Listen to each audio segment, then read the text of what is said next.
On ne peut pas vraiment dire que la reine Elisabeth II soit gâtée depuis plusieurs mois. Si elle a fêté ses 70 ans d'accession au trône en début de mois, avec tout l'amour de son peuple et de sa famille réunis pour l'occasion, elle fait face, en coulisses, à de nombreux tracas dont la liste vient de s'allonger ce samedi 26 juin.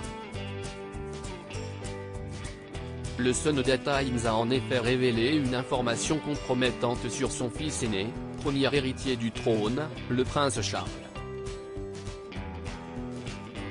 Ce dernier aurait reçu de la part du cheikh Hamad Ben Jassem Al Thani, ancien Premier ministre et ministre des Affaires étrangères du Qatar, la somme de 3 millions d'euros, en 3 coupures, toutes données en espèces.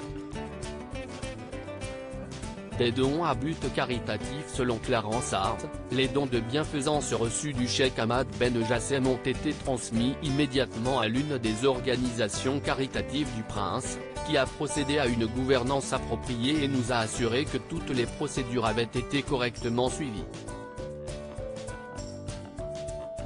Des propos appuyés par le président de The Prince of Wales Charitable Fund, l'organisme bénéficiaire, qui n'évoque aucun manquement dans la gouvernance.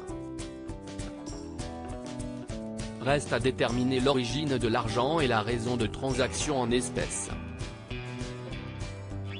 Son erreur est d'avoir accepté en privé de grosses sommes d'argent de la part d'hommes d'affaires étrangers, dont certains ont été accusés de malhonnêteté, au lieu de collecter des fonds en toute transparence, a précisé Tom Bauer, un journaliste au Mail on Sunday.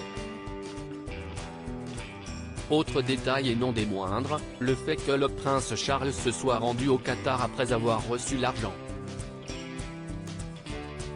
Une situation délicate quand on sait que le pays, accusé d'avoir financé le terrorisme, a investi dans des gros projets au Royaume-Uni, celui notamment de la construction du village olympique.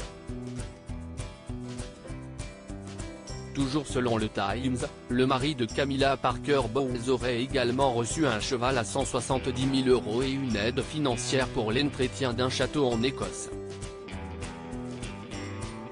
Au cours des 30 dernières années, le prince s'est exposé à des accusations selon lesquelles il aurait accepté de l'argent en contrepartie d'un accès privilégié, et pire, a usé de son influence pour promouvoir ceux qui font des dons à ses causes préférées, a ajouté Tom Bauer.